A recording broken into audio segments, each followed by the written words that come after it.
pagka kayo ay nagninegosyo, expect nyo na mararanasan nyo po yung ganito. Hindi lang po talaga yung pagluluto ng fried chicken ang ating i-practice o gawin, dahil marami pong mga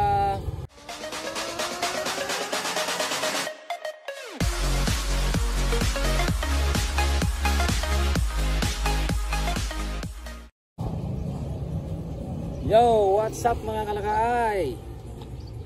Update po sa ating negosyo. Ngayong January ay panahon ng pagre-renew ng mga permit. Sa amin kasi, sa 4 na pisto namin, ay kompleto na permit ang aming nilalakad. Mayroong mayor's permit, may sanitary permit, DTI permit. Kung hindi pa nagpaso yung DTI, kailangan may renew. At marami pang iba, tulad ng barangay, business clearance, ganoon. Marami pong mga nilalakad, kaya kami ni Kabaket ay kasalukuyan naming nilalakad at meron na kaming 2 pwesto na nakompleto na. So wala nang problema sa dalawa, pero yung 2 pwesto pa namin ay medyo nahihirapan kami dahil may mga nagbago may mga patakaran na nagbago. At meron pang problema yung isang pwesto dahil gusto yata nila ay ilipat. So ganun po yung aming update ngayon sa negosyo. So pagka kayo ay nagninegosyo, expect nyo na mararanasan nyo po yung ganito. Hindi lang po talaga yung pagluluto ng fried chicken ang ating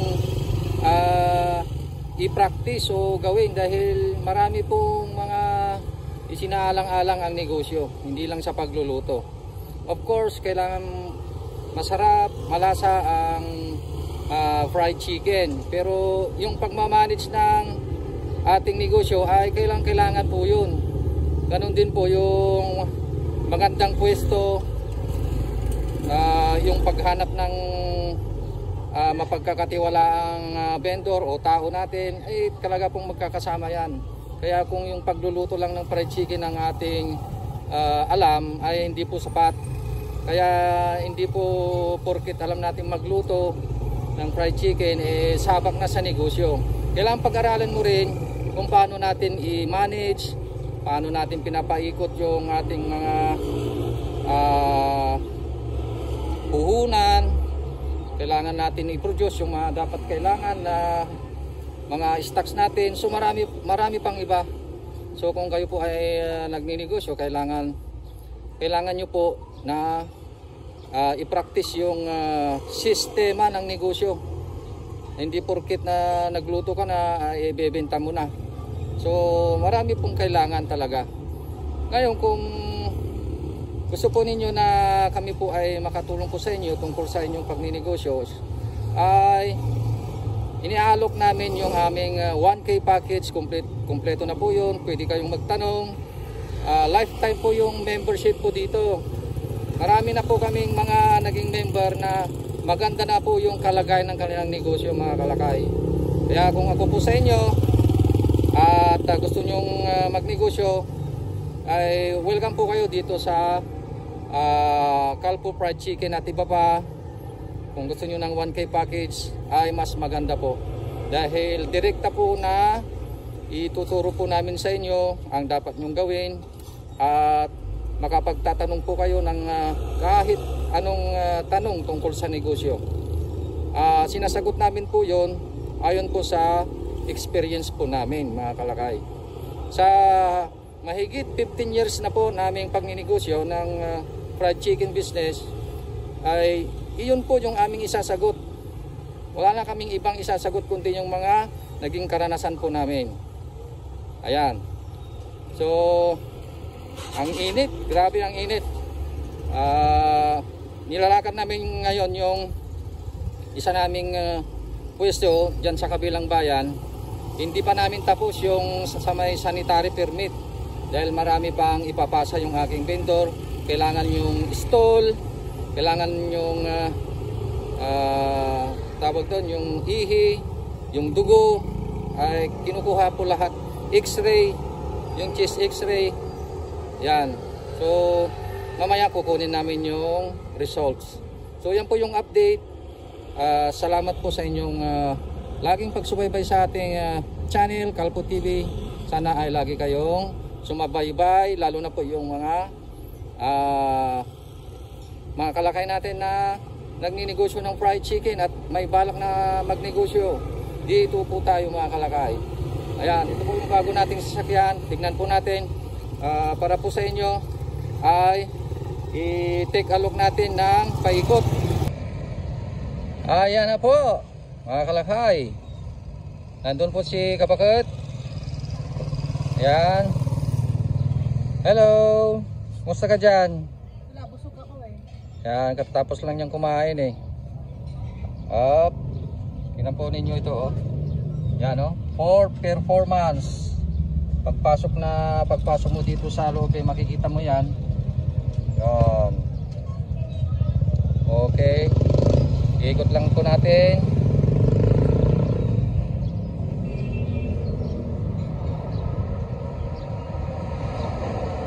Yan.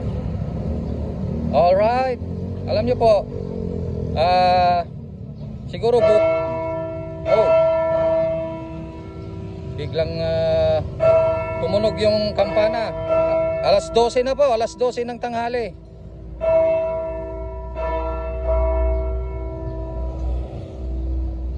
Yan.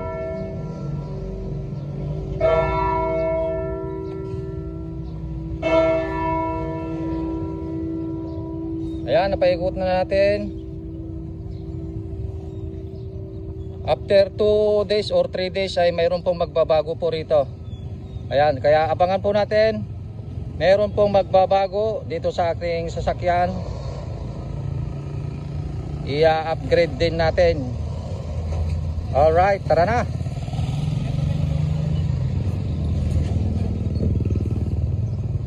Ayan.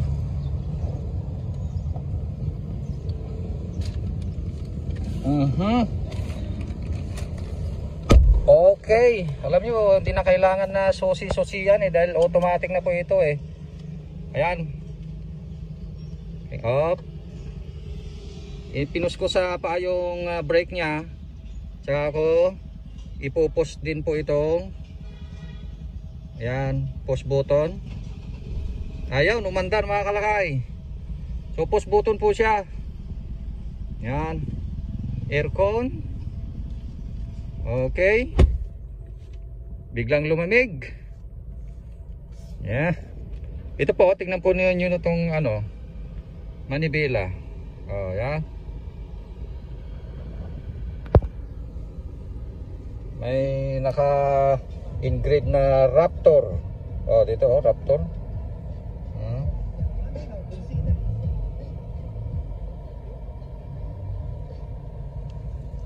Yan. Tinisting lang ni Kabakot yung radio pero in-stop niya dahil alam niyang makaka-copyright tayo. O yan, malamig na po. Yan. Malamig na. So lahat po ito automatic. Pakita mo yung aircon. Yan. Tingnan natin yung aircon. Ito pa yung aircon niya. Yan. Bali screen ano na, touch screen na po yan. Gusto nyong ipalamig, yan, palamigin natin ganyan. Yung sa banda sa kay Kabakot dito rin. Malamigin, nililamig ako eh. Ganun ba? Ganyan pa. So yan. Touch screen po yan. Marami pa pong features ito. Sa susunod na mga vlog natin ay i-share po natin para po sa mga hindi pa nakakaalam. So ito po ay yan. Ganaman. Yan. Ganaman, Kabakot ko na mata. Okay. Bago po tayo mag-drive, kailangan be sure na nakalagay yung ating seatbelt dahil papagalitan tayo ng sasakyan kung hindi tayo magsi-seatbelt. Yan. Ilalagay lang natin sa drive. Yan. Kailangan nakapush yung brake pagka ilalagay natin sa o i-change natin yung ano niya, mode.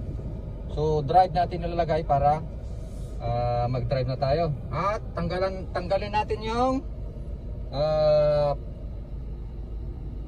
brake. Yan. Yan. Tanggalan yung brake, yung park brake na sinasabi. At pwede na tayong mag-move. So moving na tayo. Yan, naka-automatic po yan. Pero kung gusto nyo ng manual, ay pwede rin manual po ito. Lalagay lang natin sa manual, magkakambyo na tayo. Meron siyang tinatawag na paddle shift. Dito may paddle shift siya rito. Yan, plus, minus. Pag gusto nyo ng manual. Pero sawa na ako sa manual, kaya dito na tayo sa automatic. Alright, let's go!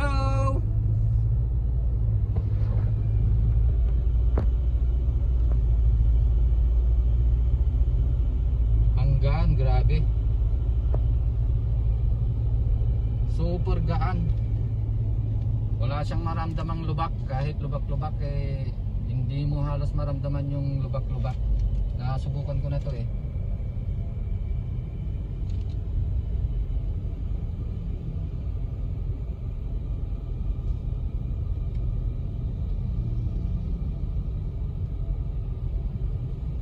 Okay mga kalakay, hanggang dyan po yung ating vlog. Maraming salamat po. Sana may napulot kayong idea sa ating pagninegosyo mga kalakay. Alright, hanggang sa muli. Bye bye.